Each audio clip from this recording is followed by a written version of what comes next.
കറുകയിലും കുരുമുളക് ഇട്ടിട്ട് ഒരു ചെമ്പരത്തി പൂവ് പൊട്ടിച്ചിട്ട് ആ ചെമ്പരത്തി പൂവിൻ്റെ ഒരു ഇതിട്ട് ഒരെണ്ണം ഇത്തിരി വെള്ളം ഒഴിച്ച് നോക്കി ഒരെണ്ണം ഡ്രൈ ആയിട്ട് ഭയങ്കര സൂപ്പർ ഡൂപ്പർ സാധനമായിരുന്നു. ഇതാ വിഷയം, ഇങ്ങനെയൊക്കെ പറഞ്ഞാൽ അടിക്കാത്ത ഞങ്ങളെപ്പോലുള്ളവർക്കൂടെ അടിക്കാൻ തോന്നുന്നല്ലേ.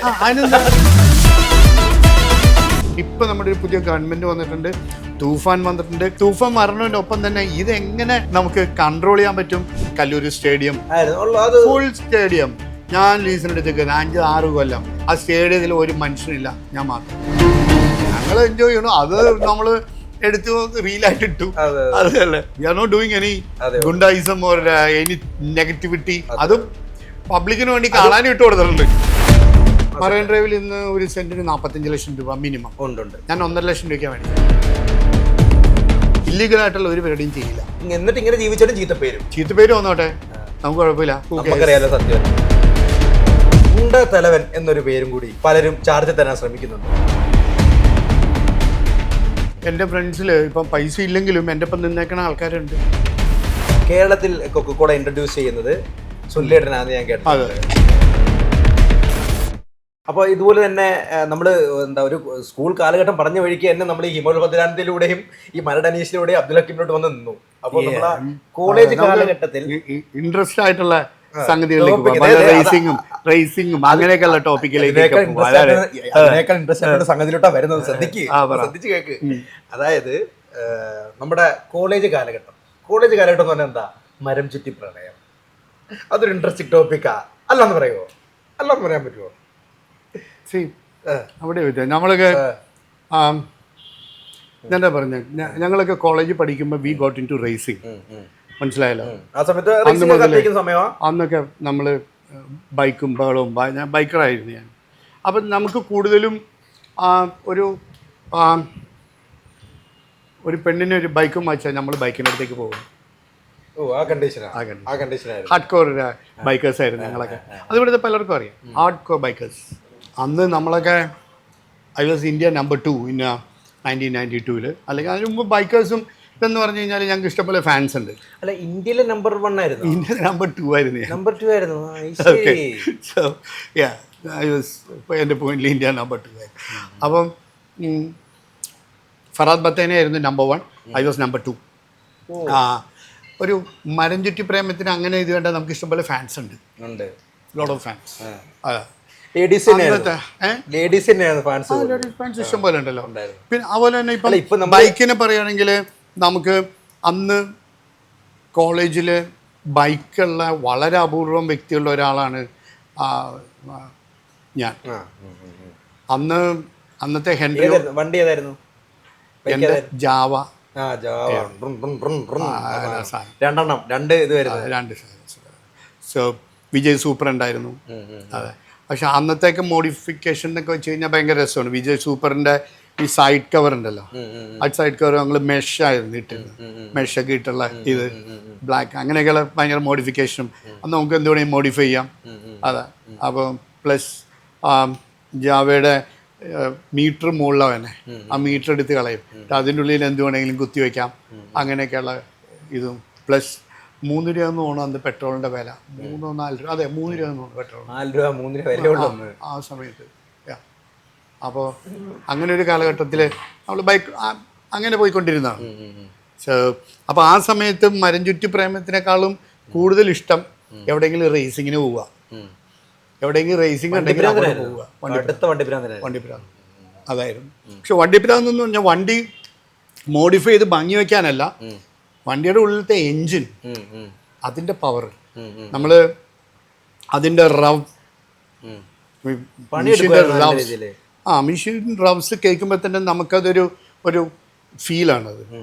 അതിപ്പോഴും അതെ, വണ്ടിയുടെ റവ്സ് എന്ന് പറഞ്ഞു കഴിഞ്ഞാൽ ആ റവ്സ് കേൾക്കുമ്പോൾ തന്നെ ആ പവർ ഫീൽ ചെയ്യും. അതെ. ഇന്നും ഒരു കിട്ടിയാൽ പൊളിക്കും. ബൈക്ക് ഓടിക്കാൻ പറ്റില്ല ഇനി.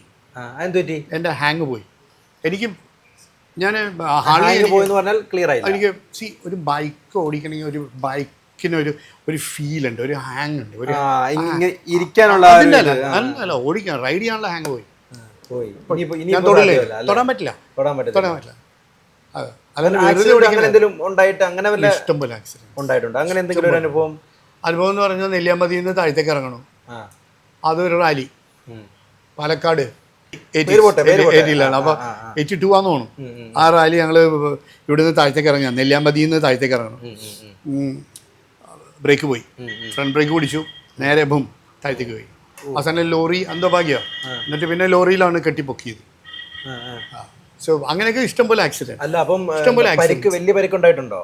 അത് മണ്ണായത് കാരണം 100 അടി താഴ്ചയിലേക്ക് വരാം, മണ്ണിൽ പുതഞ്ഞു കിടന്നു. ഭാഗ്യം ഒന്നുകൊണ്ട് മാത്രം ഇന്ന് ഇപ്പൊ നമ്മുടെ ഫ്രണ്ടിൽ സംസാരിക്കുന്നത്. അങ്ങനെ ഇഷ്ടംപോലെ ആക്സിഡൻറ്റ്സ്. നമ്മൾ എത്ര വയസ്സുണ്ട്? 22 വയസ്സ് കാണും. അത്രേ ഉള്ളൂ. അപ്പൊ പ്രായം മനസ്സിലാക്കിയാൻ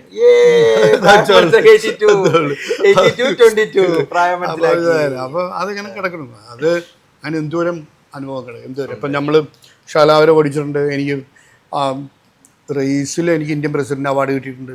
ഇന്ത്യൻ പ്രസിഡന്റ് അവാർഡ് കിട്ടിയിട്ടുണ്ട്. പിന്നെ എൻ്റെ ഫോട്ടോ ഉണ്ട് താഴത്തെ ഓഫീസിലുണ്ട്. So like that. അപ്പോഴും പ്രണയത്തിലേക്ക് വരുന്നില്ല. ഇപ്പൊ പ്രണയം ആകെ ഒറ്റ പ്രണയം, അത്രേ ഉള്ളൂ. ഒരു പ്രണയമുള്ളൂ. അത് ഭാര്യ മാത്രമേ. പക്ഷേ ഈ റൊമാൻസ് ഒന്നുമില്ല. റൊമാൻറ്റിക് സിംഹം അല്ല, കെയറിംഗ് ഏട്ടായിയാണോ? റൊമാൻസ് അല്ല, കെയറിംഗ് ഏട്ടായിയാണോ? എന്തോ കെയറിംഗ് ഏട്ടായി എന്ന് പറഞ്ഞൊരു നാമകരണം ഉണ്ട് ഇന്ന് മലയാളത്തിൽ. ഞാൻ അങ്ങനെ പഠിച്ചോണ്ടിരിക്കുക കേട്ടോ, ഞാൻ പറഞ്ഞുതരാം. അത് കെയറിംഗ് ഏട്ടായി എന്ന് പറഞ്ഞാൽ ഭാര്യയെ ജീവന തുല്യം സ്നേഹിക്കുകയും മോളെ തരുണിമണി എന്ന് പറഞ്ഞാൽ അതുപോലെ നമ്മുടെ കയ്യിൽ കൊണ്ട് കിടക്കുക. അങ്ങനെയൊന്നും ആവശ്യത്തിനുള്ളൂ. അപ്പോൾ സ്വാഭാവികമായിട്ടും 1, 2, 3 ചിത്രങ്ങളാണ് ഇനി പുറകെ വരാൻ പ്ലാൻ ചെയ്തിരിക്കുന്നത്. എങ്ങനെയാണ് ഈ സിനിമാ പ്രവർത്തകർ അല്ലെങ്കിൽ സിനിമാ മേഖലയുമായിട്ട് എങ്ങനെയാണ് ഒരു കണക്ഷൻ ഉണ്ടാവുന്നത്? നമുക്ക് ജീവിതം. എനിക്ക് 26 വയസ്സായി. അപ്പോൾ ഞാൻ അതിനേക്കാളും മുമ്പ് സിനിമയിലുണ്ട്. ഒരു 10-30 വർഷം, 35 വർഷമായി. എങ്ങനെയാണ് ഈ സിനിമ? എങ്ങനെയാണ്? നമുക്ക് ഒരു കാര്യം ചെയ്യാം, നമുക്ക് ജീവിതം ഇങ്ങനെ സംസാരിച്ച് പോയിട്ട് എങ്ങനെയാണ് സുനിലേട്ടന്റെ ജീവിതം നമുക്ക് ഇങ്ങനെ പറഞ്ഞു പോവാം. സുനിലേട്ടൻ ജനിച്ചത് എവിടെ? നശിപ്പിച്ച് ഫ്രഷ് സാധനം ബഹുഭൂരിഷം വരെ ഹോസ്പിറ്റലാന്നാ പറയുന്നത്. എന്നിട്ട് ചിരിച്ചിങ്ങനെ കറക്കി ഹോസ്പിറ്റൽ എന്ന് പറഞ്ഞാൽ ഞങ്ങൾക്കൊക്കെ പരങ്ങാടൊന്നും ഹോസ്പിറ്റലില്ല. മനസ്സിലായില്ലേ? ഞങ്ങൾക്ക് വഞ്ചിയിൽ വന്നിരുന്ന ആൾക്കാരെ ഞങ്ങളൊക്കെ. ശരി. അല്ല, അച്ഛനൊക്കെ എന്തായിരുന്നു ചെയ്യുന്നത്? അവിടുത്തെ ഞങ്ങൾക്ക് സ്കൂളുണ്ട്. സ്കൂളുണ്ടായിരുന്നു. നമ്മൾ ഇപ്പോഴത്തെ നമ്മുടെ മുഖ്യമന്ത്രിയും നമ്മുടെ സ്കൂളിൽ പഠിച്ചു പോയതാണ്. വി.ഡി. സതീശൻ. ഓക്കെ. ശരി. ഞാൻ ചോദിക്കുന്നത്, പണ്ട് തൊട്ടേ സാമ്പത്തികമായിട്ട് നല്ല അഭിവൃദ്ധിയുള്ള ഒരു കുടുംബത്തിലാണ് ജനിച്ചത്? അങ്ങനെ ഒരു വലിയ മൾട്ടി മില്യണർ എന്ന് പറയാനില്ല, കുഴപ്പമില്ല. ഉച്ചയ്ക്കും രാവിലെയും രാത്രിയും ഭക്ഷണം കഴിക്കാൻ ഉള്ള വീട്ടിലാണ് ജനിച്ചത്. പക്ഷേ അത്യാവശ്യം കൂടുതൽ സാമ്പത്തിക ഭദ്രത ഉണ്ടായിരുന്നു. ഉണ്ടെന്ന് പറയാം. ഉണ്ടായിരുന്നു. പഠിച്ചതൊക്കെ നമ്മുടെ സ്കൂളിൽ തന്നെ? അല്ല, സ്കൂള് പ്ലസ് രാജഗിരിയിലെ. ഓക്കെ. ഈ പഠന കാലഘട്ടത്തിലേക്ക് അപ്പൊ പിന്നെ എന്തായാലും ദാരിദ്ര്യത്തിന്റെ ഒരു പ്രശ്നം എന്തായാലും അനുഭവിച്ചിട്ടില്ലാത്തൊരു വ്യക്തിയാ? ഇല്ല. പക്ഷെ നമുക്കൊക്കെ മറ്റേ ചിലർ പറയും ഈ വായിൽ സ്വർണ്ണക്കരണ്ടിയുമായി ജനിച്ചു എന്നൊക്കെ പറയും. അങ്ങനെയൊന്നുമില്ല. It's nothing. നമ്മളൊക്കെ എന്താ പറയണേ, അങ്ങനെ ഒരു അതായത് അംബാനിയുടെ മക്കളൊക്കെ സ്വർണ്ണക്കരണ്ടിയുടെ കൂടെ ഒന്നും ആര് സ്വർണ്ണക്കരണ്ടി. എന്താ കാര്യം എന്ന് വെച്ചാൽ നമുക്കൊരു ഫയർ ഉള്ളിലുണ്ടാവണം. ആ ഫയർ നമുക്ക് ആ സ്കൂൾ കഴിയുമ്പോൾ തന്നെ ആ ഫയർ ഉള്ളിലുണ്ടെങ്കിൽ പിന്നെ നമ്മൾ ഓടും, വർക്ക് ചെയ്യും. ഇപ്പോഴും ഞാൻ വർക്ക് ചെയ്യും. ഞാനൊരു 10-12 മണിക്കൂറൊക്കെ എവറി ഡേ ഇപ്പോഴും വർക്ക് ചെയ്യും. 10 മണിക്കൂർ 101%, 10 hours വർക്കാണ് എൻ്റെ. അതാ. സോ അതൊരു ഫയർ ഉണ്ട് ഉള്ളിൽ. ആ ഫയർ ഉണ്ടെന്നല്ല, അതൊക്കെ കൊണ്ടാണ് ഇപ്പോഴും സുനിലേട്ടൻ ഞങ്ങളൊക്കെ ഫോളോ ചെയ്യുന്നതിന്റെ കാര്യം എന്താ, ആ ഒരു ഫയർ നിങ്ങളിൽ നമ്മൾ കാണുന്നതുകൊണ്ട്, ആ സോഷ്യൽ മീഡിയ കൂടെ നമ്മൾ കാണുന്നുണ്ട് ആ ഒരു ഫയർ. ഇപ്പോഴും സ്ട്രോങ് വിട്ടുകൊടുക്കാൻ നമ്മൾ തയ്യാറാണ്. നമ്മളിപ്പോ യൗവനം അല്ലേ? എന്ത് 18 till I die. ആരാ പാടിയതെന്നറിയോ? Rolling stones. എന്താണ് അതിന്റെ അർത്ഥം? നിങ്ങൾ ആ പാട്ട് കേൾക്കും. അതൊക്കെ ഞങ്ങളൊക്കെ കോളേജിൽ പഠിക്കുമ്പോൾ റോളിംഗ് സ്റ്റോൺസ് എന്നൊക്കെ പറഞ്ഞു കഴിഞ്ഞാൽ റോക്ക്. സോ അത് വേറെ ലെവലാണ്. അപ്പം ഡ്രൈവിംഗ് ഒക്കെ പഠിക്കുന്ന ഏത് പ്രായത്തിലാണ്? ഡ്രൈവിംഗ് ഒക്കെ ഞാൻ കൊച്ചിലെ വളരെ 8ാം ക്ലാസ്സും 10ാം ക്ലാസ് ആവുമ്പോഴേക്കും ചെറുപ്പത്തിലെ ഡ്രൈവിംഗിലേക്ക് അത്യാവശ്യം കടന്നു. ഞാൻ ഫസ്റ്റ് എൻ്റെ റാലി 79-80ലാണ് ആദ്യമായിട്ട് റേസിങ്ങിലാണ്. റേസിങ്ങിൽ ഞാൻ 1980-79-80ലാണ്. അതിൻ്റെ താഴത്തെ എൻ്റെ ട്രോഫീസ് ഉണ്ട്. ഞാൻ ഇന്നലെ ആരോ വന്ന് അത്രയും 1982 ട്രോഫി കണ്ടിട്ട് എല്ലാവരും അന്തം വിട്ട് പോയിക്കണ്ടായിരുന്നു. ഇപ്പൊ നിലവിൽ എത്രയുണ്ട് age? 18 till I died. Age is number, just a Number, number. just a number. 18 till I died. അതിൽ ഞാൻ പറയണേ. എങ്കിലും എന്റെ രൂപം വെച്ചൊരു 62, 63. ഇരിക്കട്ടെ, സമ്മതിച്ചു. എന്ത് പറഞ്ഞാലും ഞാൻ സമ്മതിച്ചു. നേരെ തിരിച്ചിടുന്ന ഒരു കഥാപാത്രമാണ്. അല്ല പറഞ്ഞെ, 35. എന്ത് പറഞ്ഞാലും സമ്മതിച്ചു മാത്രമേ ഉള്ളൂ. ആരെയും ചോദിച്ചു കഴിഞ്ഞാൽ ഇപ്പൊ എൻ്റെ അടുത്ത് ആരെങ്കിലും എന്ത് ചെയ്യാന്ന് ചോദിച്ചു കഴിഞ്ഞാൽ ഞാൻ പറയാം എൻജോയിങ് ലൈഫ് എന്നേ പറയത്തുള്ളൂ. ഞാൻ എന്ത് ചെയ്യണം, എന്ത് ബിസിനസ് ചെയ്യണം, I never tell that I'm doing this, I'm doing that. No, I am enjoying life. നിലവിൽ ഒരുപാട് ബിസിനസ് ഇല്ലേ? ഓജീസ് തറവാട്, ഓജീസ് തെക്കിനി, ഓജീസ് ബീച്ച്, അങ്ങനെ തട്ടിവിട്ട് നമ്മൾ അങ്ങനെ പോകുന്നു എന്നുള്ളൂ. അല്ലാണ്ട് അങ്ങനെ എല്ലാം ഹാപ്പി, നമ്മളിപ്പോഴും ഹാപ്പി ആയിട്ടിരിക്കുക, അതാണല്ലോ അൾട്ടിമേറ്റ്. താഴത്തിൽ പോയതാ നമ്മുടെ കോഫി ആണല്ലേ? കോഫി അഡിക്റ്റാ? കോഫിയാണ് കൂടുതൽ കുടിക്കുന്നത്. ഇത് ഇന്നത്തെ ബ്ലാക്ക് കോഫിയാണ്. ഇന്നിപ്പം വൈറ്റ് കോഫിയായി. തിരിഞ്ഞു, ഇതൊന്ന് തിരിച്ചു തന്നവര്. ബ്ലാക്ക്. അപ്പം നമ്മളിങ്ങനെ പറഞ്ഞു വന്നുകൊണ്ടിരിക്കുന്ന ഇപ്പോൾ വിദ്യാഭ്യാസ കാലഘട്ടം എങ്ങനെയുണ്ടായിരുന്നു? ഓർത്തെടുക്കാൻ പറ്റുന്ന എന്തെങ്കിലുമൊക്കെ നല്ല മുഹൂർത്തങ്ങൾ? നമ്മുടെ ബേസിക് എന്ന് പറയുന്നത് സ്കൂളാണ്. അതുകൊണ്ട് മനസ്സിലായി ഇപ്പോഴും നല്ല ഇങ്ങനെ ഓണായിട്ട് പവറായിട്ട് ഇങ്ങനെ നിൽക്കുന്ന കാണുമ്പോഴേ അന്നൊക്കെ ഇന്ന് ഇങ്ങനെയാണെങ്കിൽ അന്ന് എങ്ങനെയായിരുന്നു ചോദ്യം. നമ്മുടെ സ്കൂളിലെ ഫ്രണ്ട്സ് ഇപ്പോഴും ഫ്രണ്ട്സാണ്, മനസ്സിലായല്ലേ? സ്കൂളിലെ ഫ്രണ്ട്സ് അല്ല, ഇപ്പോഴും ഫ്രണ്ട്സ്. ആ ഫ്രണ്ട്ഷിപ്പ് ഐ മീൻ ഇപ്പോഴും നിൽക്കുക. ഞങ്ങൾ August 7th ഞങ്ങളുടെ 76 ബാച്ച് 50ാമത്തെ കൊല്ലം ഞങ്ങളെല്ലാവരും കൂടി ഫാമിലി ഗെറ്റ് ടുഗദറാണ്. ഏതൊരു റിസോർട്ടിൽ ബുക്ക് ചെയ്ത് എല്ലാം 2 days family get together.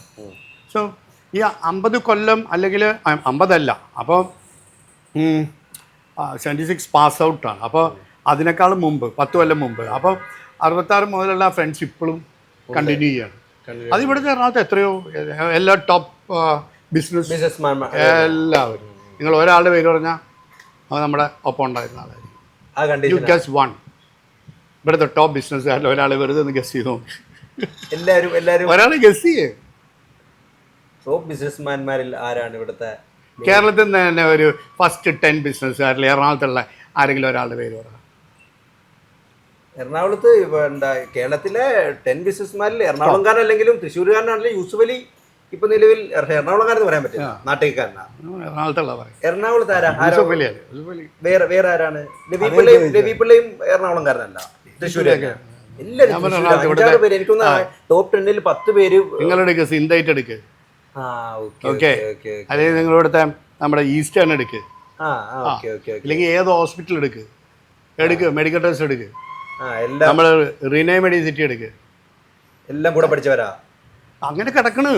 Double strong കമ്പനിക്കാരല്ല. അങ്ങനെ എല്ലാ ഇവിടുത്തെ ഇപ്പം ബിൽഡേഴ്സ് ആണെങ്കിലും ടോപ്പ് എല്ലാവരെങ്കിലും ബാബു മൂപ്പനെടുക്കുക, ടൊയോട്ട മൂപ്പനെടുക്കുക, ഇവരൊക്കെ ഞങ്ങൾ ഒരു കാലഘട്ടത്തിൽ പഠിച്ചു. അപ്പം ആ ഫ്രണ്ട്ഷിപ്പ് ഇപ്പോഴും സ്ട്രോങ് ആയിട്ട് എല്ലാവരും തന്നെ സ്ട്രോങ് ആയിട്ട് നിൽക്കുന്നത്. സ്കൂൾ ഫ്രണ്ട്ഷിപ്പ് മാതിരിയല്ല കോളേജ് ഫ്രണ്ട്ഷിപ്പ്. അത് മറക്കും, സ്കൂൾ മറക്കില്ല. സോ അല്ല, നമ്മുടെ ക്യാരക്ടർ ബിൽഡ് ചെയ്യുന്നതിന് സ്കൂള് അല്ലെങ്കിൽ കോളേജ് കാലഘട്ടം ഭയങ്കരമായിട്ട് സ്വാധീനിക്കും എന്ന് പറയുന്നത് എങ്ങനെയാണ് നോക്കി കാണുന്നത്? അല്ല, അത് ഞാൻ പറഞ്ഞില്ല. സ്കൂളിൽ ഇപ്പം നമ്മൾ ഞാൻ എന്താ പറയുന്നത് വെച്ചാൽ ഇപ്പം ഞങ്ങൾക്ക് ഫോക്കും നൈഫും മസ്റ്റായിരുന്നു സ്കൂളിൽ. ഞങ്ങൾക്ക് ഭയങ്കര മടിയായിരുന്നത്. പ്ലസ് ഇംഗ്ലീഷ് പറഞ്ഞില്ലെങ്കിൽ മുട്ടുകുത്തി കൊടുത്തു. അങ്ങനത്തെ കാലഘട്ടമായിരുന്നു. മുട്ടുകുത്തി അപ്പം നീൽ ഡൗൺ. അതാ. അപ്പം ഞാൻ 5ാം ക്ലാസ്സിൽ നീൽ ഡൗൺ എന്ന് പറഞ്ഞിട്ട് എനിക്ക് മുട്ടുകുത്താനാന്ന് അറിയില്ല, അന്തം വിട്ട് നിന്നിട്ടുണ്ട്. അത് വേറെ കാര്യം. അതാ, അങ്ങനെ സ്ട്രിക്റ്റ് ആയിട്ട് അങ്ങനെ. പക്ഷെ അത് നമ്മുടെ ബേസ് നമ്മൾ സ്ട്രോങ് ആയത് കാരണം എവിടെ പോയാലും വി ആർ സ്ട്രോങ്. നമ്മൾ ഈ ഡ്രഗ്സിൽ തന്നെ നിന്ന് കളിക്കുക. അപ്പോൾ നമ്മൾ എന്തായാലും സ്വാഭാവികമായിട്ട് ഒരു ബിസിനസ് മാഗ്നറ്റ് എന്ന രീതിയിൽ സുനിലേട്ടൻ്റെ ഫ്രണ്ട് ഇരിക്കുമ്പം ബിസിനസ് ഈ ഒരു സംഗതിയിലേക്ക് എങ്ങനെ കാലെടുത്ത് വെച്ച്? അച്ഛൻ നേരെ കൊണ്ടെടുത്ത് കാലെടുത്ത് വെപ്പിക്കുകയാണ് ചെയ്ത്, അത് നമുക്ക് തന്നെ ബിസിനസ് ചെയ്യാം, കുറച്ച് പൈസ എനിക്ക് ആവശ്യമുണ്ട്, അങ്ങനെ തോന്നി ഇറങ്ങിയതാണോ? ഈ റേസിംഗിൽ നിന്നും പയ്യെ മാറിയിട്ടായിരിക്കുമല്ലോ ബിസിനസ്സിലേക്ക് വരുന്നത്. അല്ല, റേസിംഗിൽ ഞാൻ പൈസ ഉണ്ടാക്കിയിരുന്നു. അതിൻ്റെ എങ്ങനെയാ പൈസ ഉണ്ടായിരുന്നത്? എനിക്ക് സ്പോൺസർഷിപ്പ് ഒക്കെ ഭയങ്കര സ്പോൺസേഴ്സ് അല്ലേ എനിക്ക് തന്നെ ആരായിരുന്നു മെയിൻ സ്പോൺസർ? എൻ്റെ ലാസ്റ്റ് സീസണിലൊക്കെ കൊക്കക്കോളയാണ് സ്പോൺസർ ചെയ്തത്. കൊക്കക്കോള പറയുമ്പോൾ ഒരു കാര്യം ശ്രദ്ധിക്കണം, ചോദിക്കാൻ പോകാൻ പറ്റില്ല. ഇന്ത്യയിൽ കൊക്കക്കോളനെ ഇൻട്രൊഡ്യൂസ് ചെയ്യുന്നത് കേരളത്തിൽ കൊക്കക്കോള ഇൻട്രൊഡ്യൂസ് ചെയ്യുന്നത് സുനിലേട്ടനാണെന്ന് ഞാൻ കേട്ടിട്ടുണ്ട്. ആണ് ആദ്യമായിട്ട്. നമ്മൾ ഫാക്ടറി ഇട്ടു, അവിടെ പ്ലാച്ചിമട പാലക്കാട്. ആ അവിടെ അപ്പൊ സത്യം പറഞ്ഞാൽ സുനിലേട്ടന്റെ ഇതിനെതിരെയാണ് CK ജാനു ഒക്കെ അല്ല പ്രവർത്തനം നടത്തിയത്. ഞാനത് ഇട്ട് അവർക്ക് കൊടുത്ത് അത്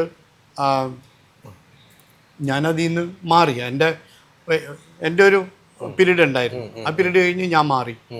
പിന്നെ ഒരു കാര്യം ശ്രദ്ധിക്കേണ്ടത്, കൊക്കക്കോള എന്ന് പറഞ്ഞ ഒരു കമ്പനി വേൾഡിലെ നമ്പർ 1 കമ്പനിയാണ്. അവർക്ക് പ്ലാച്ചിമടയിലെ ഒരു പ്ലാന്റ് പൂട്ടിയാൽ അവർക്ക് എന്ത് കടലിൽ കായം കലക്കുന്നവരേ ഉള്ളൂ. അതേ ഉള്ളൂ. നമ്മുടെ എത്ര പേരുടെ ജോലിയാ പോയെ? അതെ, എത്ര പേരുടെ ജോലി പോയി.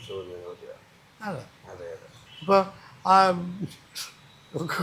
അത് എന്ത് നോക്കാൻ, അത് ഭയങ്കര മണ്ടത്തിലാണ് അതൊക്കെ നമ്മൾ.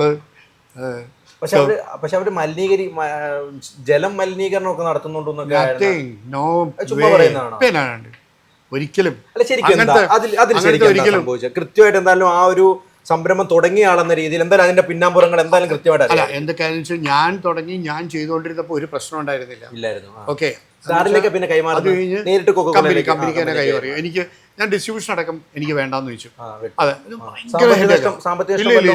ഓ ഭയങ്കര ടേൺ ഓവറാ. പക്ഷെ അതിന്റെ അത്ര പ്രഷറും അത്ര ലോറികളും അത്ര ഇതും ഞാൻ പറഞ്ഞിട്ടുണ്ട്. ഒരിക്കൽ നമ്മുടെ കല്ലൂര് സ്റ്റേഡിയം, ഫുൾ സ്റ്റേഡിയം, എന്നെ കളിയാക്കിയും പറഞ്ഞിട്ടുണ്ട്. ഫുൾ സ്റ്റേഡിയം എൻ്റെ ആയിരുന്നു. ഫുൾ സ്റ്റേഡിയം ഞാൻ ലീസിനെടുത്തേക്ക് 5-6 കൊല്ലം. ആ സ്റ്റേഡിയത്തിൽ ഒരു മനുഷ്യനില്ല, ഞാൻ മാത്രം. ഉണ്ട്, ഒരു കടയുണ്ട്, മണിസ്വാമി, നമ്മുടെ മണി എന്ന് പറഞ്ഞ ഒരു പുള്ളിയുടെ ഒരു കട. അല്ല അല്ല പുള്ളിയുടെ ഓഫീസിൽ. അല്ലെങ്കിൽ അവിടെ ആ സ്റ്റേഡിയം ഫുൾ എൻ്റെ ആയിരുന്നു. അതൊക്കെ പിന്നെ എന്താ വിട്ടുകളയാനുള്ള കാരണം? വിട്ടുകളഞ്ഞ് ഞാനത് കൊടുത്തു. ഞാൻ കൊക്കോള ബിസിനസ് പോയി. പിന്നെ ബിസിനസ് ഞാൻ വേണ്ടാന്ന് വെച്ചു. അതാ അങ്ങനെ പതുക്കെ വിട്ടു. ഞാൻ GCD നിന്ന് മലേന്ദ്രൻ സാറാണെന്ന് GCD ചെയർമാൻ. അത് അവിടെ അങ്ങോട്ട് ആരും വരുമല്ലോ. കല്ലൂർ സ്റ്റേഡിയത്തിൽ ആര് വരാൻ? ഇങ്ങനെ കാട് കയറി കിടക്കണം. അങ്ങനെ കാട് കയറി കിടന്ന തരം ഇന്നെന്തായാലും ഇന്നത് ഫുള്ള് കിട്ടിയിരുന്നെങ്കിൽ അല്ലേ രൂപ എത്ര മാസം രൂപ എത്ര ബാധകമാണ്. അന്ന് പുള്ളി എന്നെ കൊണ്ട് എടുത്തോന്ന് പറഞ്ഞ ഞങ്ങൾ എങ്ങനെയും തല വെച്ച് കിട്ടി. അതാണ് അത് എനിക്ക് ഇത്ര മതി എന്ന് പറഞ്ഞപ്പോൾ പറഞ്ഞു പറ്റൂല, മൊത്തം എടുക്കണം പറഞ്ഞു. കംപ്ലീറ്റ് എടുത്തിയ. അങ്ങനെ അതിനകത്ത് എന്തെങ്കിലും സാമ്പത്തിക ലാഭമാണോ സാമ്പത്തിക നഷ്ടമാണോ ഉണ്ടായത്? ബിസിനസ് അല്ലേ, ലാഭം തന്നെയാണ് ഉണ്ടായത്. പിന്നെ കൊക്കക്കോള ലാഭമല്ലേ? അല്ല ഇത് ഈ സ്റ്റേഡിയത്തിൽ കൊക്കക്കോള നിറച്ചു. ഫുൾ കൊക്കക്കോള തന്നെയായിരുന്നു മൊത്തം. എന്റെ ലോറികൾ ചുറ്റും അത്ര ലോറികളുണ്ട്. ആ ലോറികൾ മുഴുവനും അതിന് ചുറ്റും ഓരോ ഷട്ടറിന്റെ ഉള്ളിലും കൊക്കക്കോള നിറഞ്ഞു കിടക്കുക. അതായിരുന്നു. വാടക ഓർത്തെടുക്കാൻ പറ്റുമോ? ഇല്ല. എന്നാലും ഏകദേശം ഇല്ല, എനിക്ക് ഓർമ്മയില്ലാത്തോണ്ടാ. ഇല്ല, എന്നാലും ഒരു 1 lakh പ്ലസ് ഒക്കെ ഉണ്ടായിരുന്നു ആ സമയത്ത്. ഒരു പിടിയില്ല, ഓർമ്മയില്ല. മുഴുവൻ എടുത്തിരുന്നു. 90-ലായിരുന്നു, 90-92 ആ കാലഘട്ടമാണെന്ന് തോന്നുന്നു അല്ലേ? അല്ല, 98 ആണ്. 98 ആണ് ആ സമയത്ത്. 98 ആ സമയത്ത് എനിക്ക് തോന്നുന്നു ഇവിടെ എന്താ മത്സരങ്ങളൊക്കെ നടക്കുന്ന സമയം കൂടിയാ അല്ലേ? ക്രിക്കറ്റ് നടക്കുന്ന സമയമല്ലേ? 98-ലൊക്കെ ക്രിക്കറ്റ് നടക്കുന്നു. നമ്മള് പാകിസ്ഥാന്റെ മത്സരമൊക്കെ നടന്നിട്ടുണ്ട്. ന്യൂസിലാൻഡ് ടീമിൽ നടന്നിട്ടുണ്ട്. പിന്നെ ഞാൻ FC കൊച്ചിനെ ഞാൻ സ്പോൺസർ ചെയ്തു. FC കൊച്ചിന്റെ ഫുട്ബോൾ കൊക്കക്കോള കൊണ്ട് ഞാൻ സ്പോൺസർ ചെയ്യിച്ചു. ഒരു കൊല്ലം ഞങ്ങളായിരുന്നു സ്പോൺസർ. കുറെ ഈ പുതുതായിട്ട് അപ്പം സ്വാഭാവികമായിട്ട് ബിസിനസ്സിൽ ലോസും സംഭവിച്ചിട്ടുണ്ട്. അത് ഓൾറെഡി എനിക്ക് തോന്നുന്നു രഞ്ജിനി ചേച്ചിയായിട്ടുള്ള ഇന്റർവ്യൂലാന്ന് തോന്നുന്നു പറഞ്ഞിട്ടുണ്ട്. വലിയ ലോസ് സംഭവിച്ചു, അതായത് ഉണ്ടാക്കിയ പൈസ മൊത്തം കൊണ്ടേ കളയുന്ന സാഹചര്യവും വന്നിട്ടുണ്ടെന്ന്. സ്വാഭാവികമായിട്ടും ഇന്ന് യുവ തലമുറ അല്ലെങ്കിൽ പുതിയൊരു ബിസിനസ് സംരംഭത്തിലേക്ക് കാലെടുത്ത് വെക്കുന്നവർക്ക് എന്താണെങ്കിലും ഒരു നാണയത്തിന്റെ ഇരുവശം പോലെ ലാഭം ഉണ്ടാവും, നഷ്ടം ഉണ്ടാവും, കയറ്റം ഉണ്ടെങ്കിൽ ഇറക്കമുണ്ട്. അത് കൺഫേം ആണല്ലോ. അങ്ങനെ എടുക്കുന്നവർക്ക് എന്താണ് ഒരു ഉപദേശം കൊടുക്കാനുള്ളത്? ബിസിനസ് അല്ലേ, ബിസിനസ് റിസ്ക് ഉണ്ടാവും. അതൊരു കാൽക്കുലേറ്റഡ് റിസ്ക് എടുത്ത് കളിക്കട്ടെ, അതേ ഉള്ളൂ. അല്ലാതെ വലിയ കളിക്ക് പോയി വലിയ കളിയും കളിക്കാം. It has to be a calculated risk. നോക്കി കളിക്കുക. പിന്നെ ഗെയിം തന്നെയാ അല്ലേ? ബിസിനസ് ഒരു ഗെയിമാ. പിന്നെ വേണമെങ്കിൽ വിജയമാകാം, ഇല്ലെങ്കിൽ നഷ്ടമാകാം. അതേ ഉള്ളൂ. അത് നോക്കി കളിക്കുക, നോക്കി ചിന്തിച്ച് കളിക്കുക എന്നുള്ളത് മാത്രമേ ഉള്ളൂ. Calculated risk. അന്ന് വലിയ നഷ്ടം സംഭവിച്ചു. എങ്ങനെയാ നഷ്ടം സംഭവിച്ചത്? അങ്ങനെ നോർത്തെടുക്കാൻ പറ്റുമോ? ബിസിനസ് അല്ലേ, ബിസിനസ്സിൽ പലയിടത്തുനിന്നും അല്ല എങ്കിൽ എവിടെയാ ആദ്യത്തെ പണി കിട്ടുന്നത്? അല്ല, പണി കിട്ടുന്ന വെച്ചാൽ ഈ ചില പണികൾ കിട്ടുമ്പോൾ ഇതിനെ കണ്ടിന്യൂസ് കിട്ടിക്കൊണ്ടിരിക്കും. ഓ അത് പറയുന്നുള്ളല്ലേ, വരുമ്പോ എല്ലാം ഒരുമിച്ച് വരുമെന്ന്. ഞാൻ കൂടി കിട്ടും. അതൊന്ന് നൈസായിട്ടൊന്ന് നൈസായിട്ട് പറയുന്നില്ല, വേറെ ഒന്നുമില്ല. ഇപ്പൊ ബാർ, ഈ ബിൽഡിംഗ് പണിത് ബാർ ലൈസൻസ് കൊടുക്കില്ല എന്ന് പറഞ്ഞു. പെട്ടാ ഇത്രയും രൂപ ഇത്രയും കെട്ടിപ്പൊക്കിയത് മൊത്തം പെട്ടോ. ഓക്കെ, അപ്പൊ നമുക്ക് പൈസ ലോൺ എടുത്ത് ആ ലോൺ അടയ്ക്കാൻ പറ്റുമോ? ഇല്ല. അപ്പൊ പെട്ടോ. ഓക്കെ, ആ ലോൺ അടയ്ക്കാൻ പറ്റില്ലെങ്കിൽ അടയ്ക്കാൻ പറ്റില്ലെങ്കിൽ നമുക്ക് ജിറ്റി വരുമോ? വരും. അപ്പോഴേക്കും നമ്മുടെ ഇൻട്രസ്റ്റ് റേറ്റ് അവർ പിടിച്ചല്ലോ. അപ്പൊ അതിങ്ങനെ കണക്റ്റഡ് ആവും. അങ്ങനെ കണക്റ്റഡ് ആയി ഒരു ഊരാ കൊടുക്കാവും. സോ അതെങ്ങനെ ബിസിനസ്.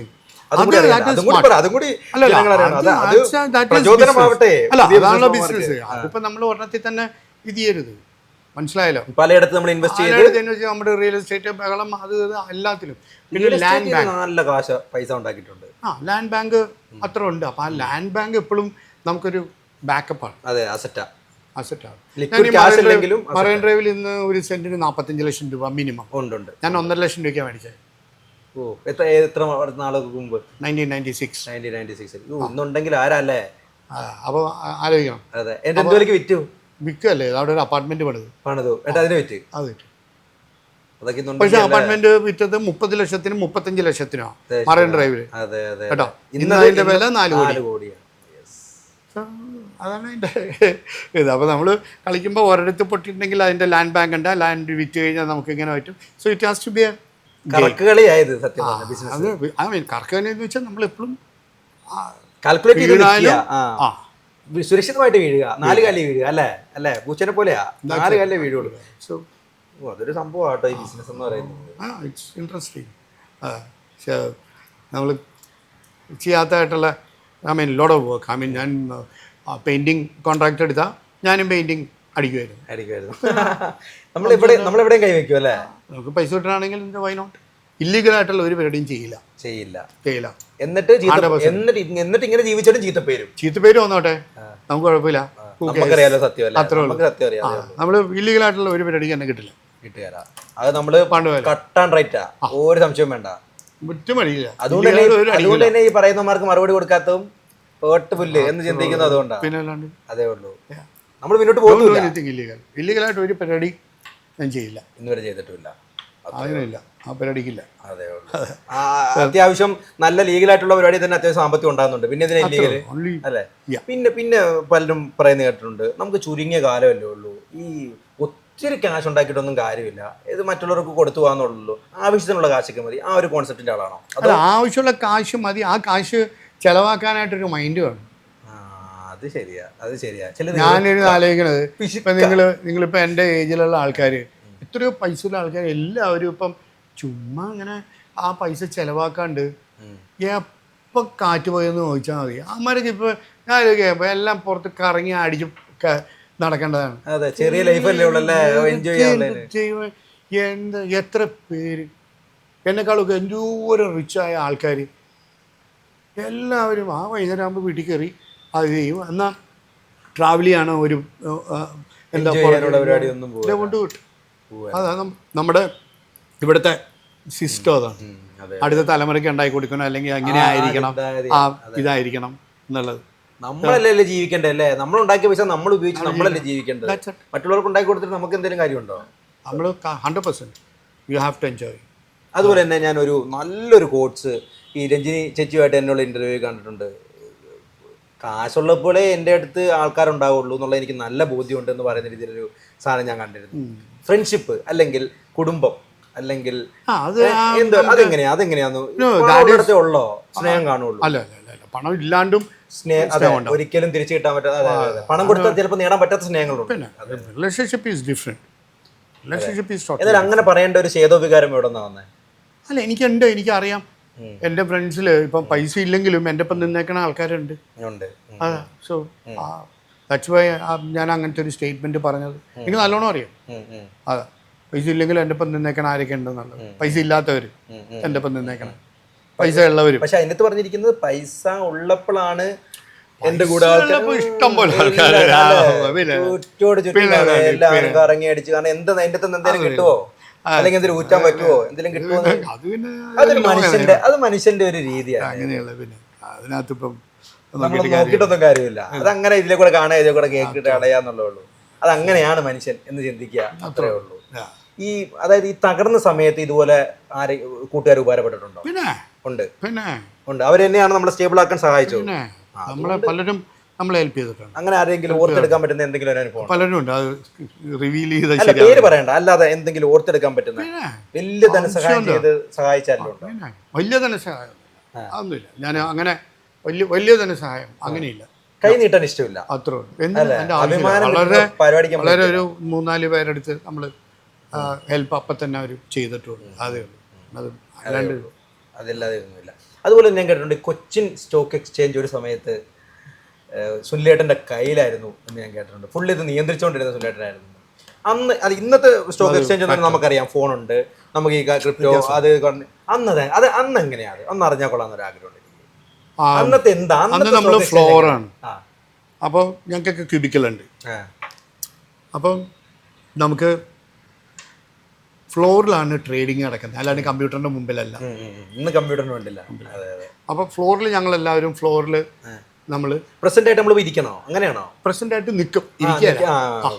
ഫ്ലോറിൽ കയറിയിട്ട് നമ്മൾ ഇപ്പോൾ ഏതെങ്കിലും ഒരു ടാറ്റ റിലയൻസ് അല്ലെങ്കിൽ റിലയൻസ് ബയർ അല്ലെങ്കിൽ സൂരജ് ഡയമണ്ട് എന്ന് പറഞ്ഞാൽ അപ്പം നമ്മളിങ്ങനെ പറയും സൂരജ് ഡയമണ്ട് ബയർ അല്ലെങ്കിൽ അങ്ങനെയൊക്കെയുള്ള ഇത് ബയർ എന്ന് പറയുമ്പം ഒരുത്തം വന്ന് ഡൺ അടിച്ചു കഴിഞ്ഞാൽ അപ്പം നമ്മൾ അതിൻ്റെ റേറ്റും പറയുന്നുണ്ടാവും.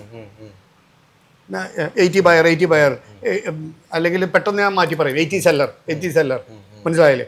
അങ്ങനെ പറയുമ്പോൾ നമ്മൾ ചുറ്റും നിൽക്കുന്ന ആൾക്കാർ വന്നിട്ട് നമുക്ക് ടാപ്പ് ചെയ്യും ഡൺ എന്ന് പറഞ്ഞാൽ അപ്പം തന്നെ എനിക്കൊരു 10-40 അസിസ്റ്റൻസ് ഉണ്ടായിരുന്നു. അപ്പോൾ ആരെങ്കിലും അപ്പം തന്നെ അത് എഴുതും, സൈൻ ചെയ്യും.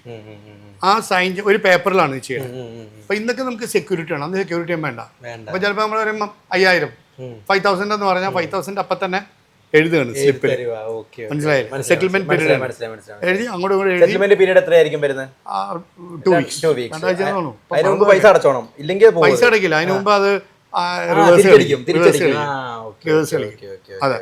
സോ അങ്ങനെ ഞാൻ വാസ് നമ്പർ 1 ഫുള്ള് നിയന്ത്രിച്ചുകൊണ്ടിരുന്നത്. അതിൽ നിന്നുണ്ടാക്കിയ പൈസ കൊണ്ടേ കളഞ്ഞു നശിപ്പിച്ചത് അല്ല.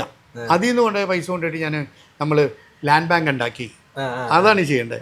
പിന്നെ മേക്ക് മണി എപ്പോഴും നമ്മൾ വീണ് കഴിഞ്ഞാൽ ഒന്നും പറ്റാതിരിക്കാൻ ലാൻഡ് ബാങ്ക് ഉണ്ടാക്കും. പണ്ടത്തെ ആൾക്കാർ പറയും ലാൻഡ് ചതിക്കില്ല, ലാൻഡ് ചതിക്കുന്നുണ്ട്.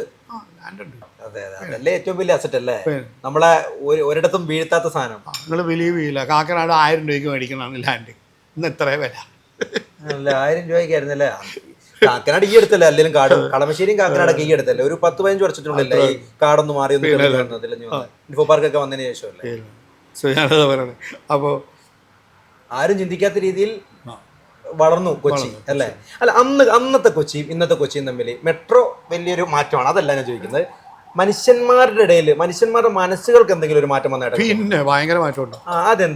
എന്താണ്? കാരണം വളരെ കൃത്യമായിട്ട് വെരി സ്മോൾ കമ്മ്യൂണിറ്റി. പണ്ടത്തെ കൊച്ചി എന്ന് പറഞ്ഞാൽ വളരെ സ്മോൾ അപ്പാർട്ട്മെന്റ്സ് ഇല്ലല്ലോ. ഇല്ല, വളരെ വീടുകള്. ആദ്യത്തെ കാക്കനാടില്ല. നമുക്ക് നമ്മള് പാലാരിവട്ടം കഴിഞ്ഞ അപ്പുറത്തേക്ക് ഇല്ല എന്ന് തന്നെ പറയാം. അത് തന്നെ മഴക്കാല ഇല്ല, അത്രേ ഉള്ളൂ. അപ്പാർട്ട്മെന്റ് ഒന്നും ഇല്ല അവിടെ. ആ വീടുകളാണ്. അപ്പം നമുക്ക് അങ്ങനെ എല്ലാ വീടുകളും അല്ലെന്നുണ്ടെങ്കിൽ ചേരാനല്ലൂര് അല്ലെന്നുണ്ടെങ്കിൽ അവിടെയൊക്കെ എല്ലാ വീടുകളായിട്ടുള്ള ഒരു ബന്ധവും അങ്ങോട്ടും ഇങ്ങോട്ടും ബന്ധങ്ങളുണ്ടായിരുന്നു. ഇന്ന് എന്ത് ബന്ധം? ഫ്ലാറ്റിൽ ആര് താമസിക്കുന്നു, ആര് നോബഡി നോസ്. അത് പോയി. ഭയങ്കര ഒരു കോസ്മോപൊളിറ്റൻ സിറ്റിയായി മാറി. അങ്ങോട്ടും ഇങ്ങോട്ടും ബന്ധമില്ലാത്തത്. കാക്കനാട് ഇപ്പോൾ വേറെ വേൾഡായി അല്ലേ? അതെ, മൊത്തത്തിൽ മാറി. ഇപ്പം ടോട്ടലി ഡിഫറെന്റ്. അല്ല, കാക്കനാട് സത്യം പറഞ്ഞാൽ ഇപ്പം എടപ്പള്ളിക്ക് ഒപ്പം പിടിക്കുന്നുണ്ട്. ഇപ്പം ബിൽഡിങ്ങുകൾ കൊണ്ടാണെങ്കിലും കാരണം ഈ ടെക്കിമാർ മൊത്തം അങ്ങോട്ടൊന്ന് അടിഞ്ഞു. അപ്പോൾ കഴിഞ്ഞപ്പോൾ അപ്പം അത്യാവശ്യം നല്ല രീതിയിൽ എല്ലായിടത്തും ആളും ഇതും പേരൊക്കെയായി. അപ്പൊ മീശ പിരിച്ചങ്ങോട്ട് ഇത് രണ്ടും കൽപ്പിച്ചാത്ത അടുത്തെന്ന് തോന്നുന്നു. 5 മിനിറ്റ് കൊണ്ട് നമ്മൾ അവസാനിപ്പിക്കും. അവസാനത്തെ ഒരു ചോദ്യം കൂടി. അവസാനമായിട്ട് ഒരു പാട്ടും കൂടി കൊണ്ട് പാട്ടാ പാട്ട് പാടുമെന്ന് എനിക്കറിയാലോ. സുനിലേട്ടൻ അന്യായ ഗായകനാന്ന് എനിക്ക് റിപ്പോർട്ട് നീ ഇട്ടിട്ടുണ്ട്. മോനെ നീ വിടല്ലേ. നീ നിർത്തിയേ നീ ഒരുപാട് അങ്ങോട്ട് എന്നെ കൊണ്ട് കേറാം. പാട്ട് പാടും.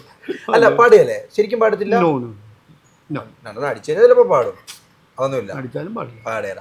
അപ്പോൾ നമുക്ക് ഏകദേശം എല്ലാ കാര്യങ്ങളും സംസാരിച്ചു. ഒരു ഏകദേശം എനിക്ക് തോന്നുന്നു 1.5 മണിക്കൂർ. വെറുപ്പിച്ചോ ഞാൻ? വെറുപ്പിച്ചൊന്നുമില്ല അല്ലെ, വളരെ നൈസായിട്ടുള്ള ഒരു ഇന്റർവ്യൂ അല്ലായിരുന്നു. It was nice. അപ്പോൾ സ്വാഭാവികമായിട്ട് നമുക്ക് അവസാനമായിട്ട് നമുക്കൊരു ഏലാമ്പേ ഒന്ന് കേട്ടിട്ട് നമുക്ക് Adios amigos. ഏലാമ്പേ. Okay. Okay, Bye.